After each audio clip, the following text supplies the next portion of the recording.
Alors il y a des moments particuliers qui surviennent où on voit que le désir peut s'arrêter, que ce soit après une grossesse, après la naissance d'un enfant par exemple, après un grand choc entre eux. Elle a appris qu'il a trompé, elle-même a rencontré quelqu'un, même s'il ne s'est rien passé, mais dans sa tête c'est comme si c'était déjà passé quelque chose. Donc du coup elle est complètement sous le choc, je dirais, et le fait qu'elle soit sous le choc, les choses ne fonctionnent plus comme avant. Il peut y avoir parfois des maladies que l'on a, ça peut être des traitements anti-hormones qui peuvent empêcher le bon fonctionnement du corps féminin.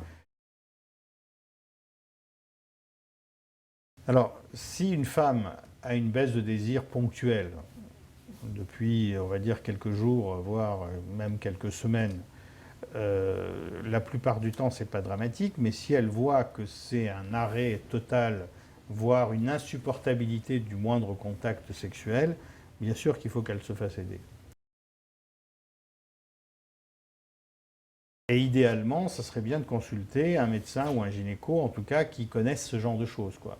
Et c'est pour ça qu'il y a eu des formations de gynécologues psychosomaticiens, c'est-à-dire de gynécologues qui sont gynécologues et qui tiennent compte de la relation tête-corps, parce que dans le domaine du désir, il y a quand même toujours une part psychologique et émotionnelle qui intervient, même si on sait que la part hormonale n'est pas négligeable. En jouant sur ces différents tableaux-là, à un moment donné, les choses se passeront mieux pour elle. Et c'est à partir de ce mieux que les choses vont se passer de mieux en mieux.